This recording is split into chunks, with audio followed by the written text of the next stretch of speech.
10 દાડા બેસે 15 દાડા બેસે પછી થાકીને ઘેર જતા રહેશે બૈરાઓને બિચારાને કામ હોય તો દશામાના 10 દાડા ત્યાં શ્રાવણ મહિનો તો લપસ હતો એટલે બેઠા પણ એનું સોલ્યુશન લાવવું પડશે તમે અધિકારીને કહેશો તો બધા પૈસા લઈને જ બેઠા હોય છે કોઈ એમને પ્રમાણપત્ર દેતા નથી કોઈ પણ ધારો કે તમારા જે કઈ ચૂંટાઈને આવેલો અધિકારી હોય કે ઉમેદવાર હોય તો પહેલો કેમિકલ કંપનીમાં જ જાય બોલ ભાઈ હવે શું કરવાનું પાણીના નિકાલનો એટલે એનો એક હપ્તો બંધાય શું બંધાય હપ્તો ભાઈ દર વખતે તને આટલા પૈસા મળી જશે તાર કશું બોલવાની જરૂર નથી આ હકીકત છે અને એ પેકેજ માટે તો ચૂંટણીમાં જાણે ગામનો વિકાસ કરી નાખવાનો એટલું બધું બર કરે તાલુકા પ્રમુખ એટલું બર કરે એટલે ભાઈ તું ગામનો વિકાસ કરવા જો કે પેકેજ માટે બેઠો છો એ પણ મહત્વનું છે ને આજે તમારે આંદોલન કરવું છે તો પહેલો મહત્વનો વ્યક્તિ કોણ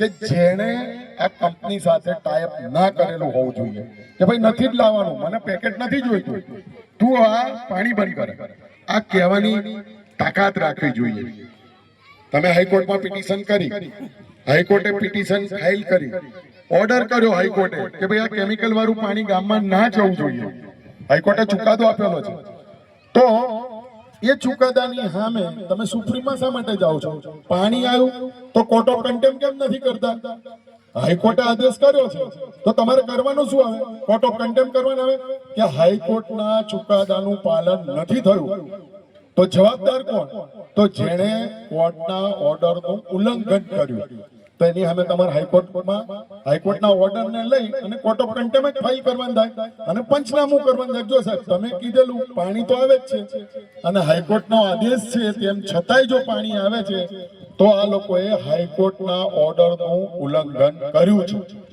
તો કોર્ટ ઓફ કન્ટેમ્પ થાય કે ના થાય બધાને સમજણ પડે છે કોર્ટના આદેશનું પાલન કરવું એટલે આદેશનું પાલન નથી થતું તો એની અંદર કંપની નગરપાલિકા ડિઝાસ્ટર મેનેજમેન્ટ અને સુપરવાઇઝર જે કંપનીઓનું સુપરવિઝન કરતા હોય છે દર વખતે અને રોકડી કરીને લઈ જતા હોય છે એ જેને કહેવાય સેનેટરી ઇન્સ્પેક્ટર એ પણ એટલો જ જવાબદાર છે તો આ બધાની સામે તમારે શું કરવાની જરૂર છે તો પહેલા તો હાઈકોર્ટની જે પિટિશનમાં જે ઓર્ડર થયો એની સામે તમારે હાઈકોર્ટમાં કોર્ટ ઓફ કન્ટેમ્પ દાખલ કરવાની જરૂર છે એ કરવાની જરૂર છે બીજી વસ્તુ કે આ પાણીનો નિકાલ કઈ રીતે કરવો તો જે પાણી નગરપાલિકાનું આ બાજુ આવે છે એ સહી જ થઈને વૌઠા નદીમાં જતું રહે તો આપણે ગટરનું પાણી તો આવે નહીં તો ગટરનું પાણી આપણને ના આવે તો આપણને એ ખબર પડે કે હવે આ કેમિકલ જ રહ્યું છે તો પછી કંપની વાળાને કે હવે તું આ બંધ કર નહીં તો કંપનીને અંદર અમે કોઈ નહીં જવા દઈએ તમે ધંધો કરો છો તમે ધંધો જ બંધ કરી નાખશો અમે અહીંયા નહીં હવે કંપનીના દરવાજે જ બેસીશું અંદર જશો તો તમે પાણી બહાર કાઢશો ને ભાઈ તમને અંદર જ નથી જવા દેવાના આ એનું સોલ્યુશન છે કારણ કે એ તો ધંધો કરે છે પાણી જવું હોય ત્યાં જાય એ તો રૂપિયા પાડીને જતા રહે છે ને પ્રોબ્લેમ તમે અહીંયા બેઠા છો પાણી તો અત્યારે ચાલુ જ છે બંધ તો થયું નથી તો એ સોલ્યુશન શું તો એ કે નગરપાલિકાને નોટિસ આપી તમે તમારું પાણી તમારા ગામની ગંદકી અમારા ગામડામાં ના નાખશો કાં તો તમે તમારા ગટરના વેક્યુમ પ્લાન્ટ ચાલુ કરો અથવા તો આ પાણી તમે સહી થઈને વૌઠા નદીને જવા દો એટલે ગટરનું પાણી આવતું તો બંધ થઈ જશે બીજો પ્લાન એ છે કે ભાઈ કેમિકલ યુક્ત વાળું પાણી આવે છે તો હાઈકોર્ટનો જે ઓર્ડર છે એમને નોટિસ દ્વારા પહોંચાડો કે ભાઈ ખરેખર તમારું હાઈકોર્ટનું આદેશ છે તેમ છતાંય તમે પાણી કાઢો છો તો તમારી સામે કોર્ટ ઓફ કન્ટેમ્પ કેમ ના કરવી આ વસ્તુ હકીકત છે તો એક નોટિસ એને આપી અને પછી કે જો તમે નહીં કરો તમે કંપની બંધ કરી દેશો અમે આગળ જ ધરણા કરશું કોઈને અંદર જવા જ નથી દેવાના તમે જાઓ તો અમારા છોકરાને કેન્સર થાય ને તમે અહીંયા પ્રોડક્શન કરશો તો કેન્સર થશે અમે તમને અંદર જ નથી જવા દે અમે અહીંયા બહાર જ બેઠા પ્રોડક્શન બંધ તમારું પ્રોડક્શન ચાલી જશે ને અમારા છોકરાના મોતે નથી પ્રોડક્શન કરવાનું આ વસ્તુ કરશું ને તો જ નહીં તો બધા નેતા ભાગીદાર બની લે છે બધાને પેકેટ મળે છે જે નેતા હોય પણ આ વસ્તુનું સોલ્યુશન આ છે આપણે બેસી અને ખાલી આંદોલન કરવું છે એવું નહીં કાયમી સોલ્યુશન કારણ કે આજ તો તમારા ઘણાની ઉંમર થઈ ગઈ આ છોકરાઓ છે અને આમને તો તરત કેન્સરની અસર થાય કારણ કે નાના છે એ પાણી પચાઈ ના શકે. તમે તો અત્યાર સુધી આ પાણી પીધા અને તમારા શરીરના અંદર બેક્ટેરિયા એવા થઈ ગયા છે ને કે તમારા શરીરની અંદરની રોગ પ્રતિકારક શક્તિ એટલી થઈ ગઈ છે કે આને પચાઈ શકો છો. પણ નાના છોકરા નહીં પચાઈ શકે. એમને નાના નાના જે બેક્ટેરિયા છે ને એ મોટું સ્વરૂપ લઈ લે છે. એમના માથાના વાળ જતા રહેશે, ચામડીના રોગો થશે, કેન્સર જેવા ભયંકર રોગ થશે. તો આપણે આપણા છોકરાઓને શા માટે આ કરવા દેવું પડે?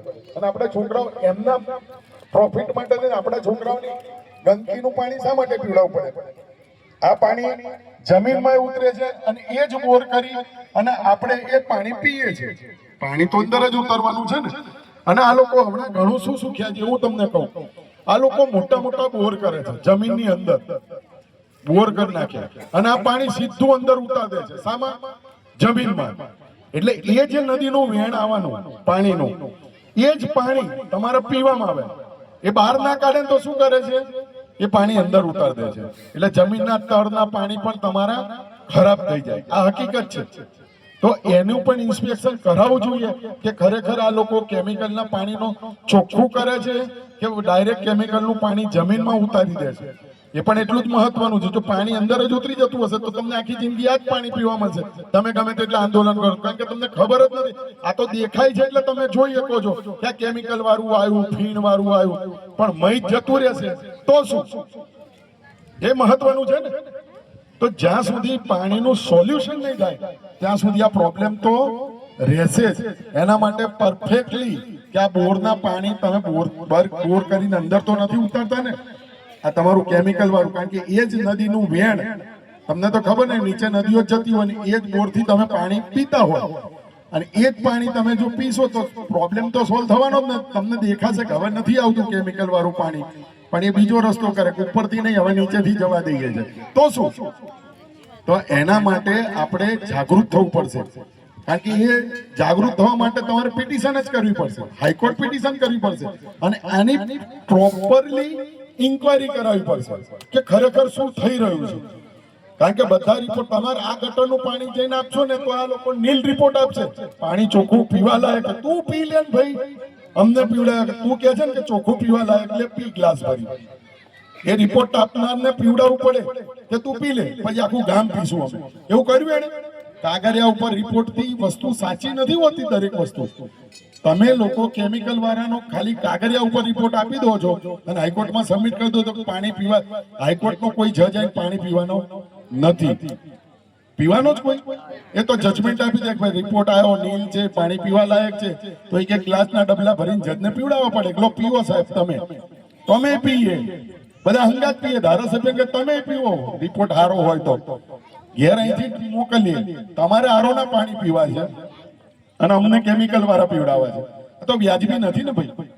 તમારા ત્યાં ગુલાબની ખેતી, સરસ મજાની વાડીઓ હતી, એ બધી વાડીઓમાં કેમિકલના લીધે બધો નાશ થઈ ગયો. એ તો સૌથી વધારે ગુલાબ, પેટાવાળા, નેસડા, આ બધી ફૂલ, જેને ફૂલનો પ્રદેશ કહેવાય, તો એ બધું નાશ થઈ ગયું. અત્યારે તો હવે શું થઈ ગયા, ભાવ વધ્યા ને તો વેચો હવે જમીનો વેચીને બધા નવરા થઈ જાય અને ત્યાં ફરી આપણે એ જ ફેક્ટરીઓને એ જ કેમિકલને એ જ વસ્તુ આવશે ભાવના લીધે. પણ પછી આપણા છોકરાઓનું ભવિષ્ય શું થશે? ખરેખર કેમિકલ કંપનીમાં એવો નિયમ હોય કે નદી અથવા નારું અથવા કેનાલ 2 કિલોમીટરની ત્રિજ્યામાં ન હોવું જોઈએ, તો જ એને પરમિશન મળે. કેમિકલ કોઈ પણ કંપની હોય ને એમાં નદી નાળામાં પાણી નથી નાખી શકતા, તો આ તો છૂટું નાખે છે.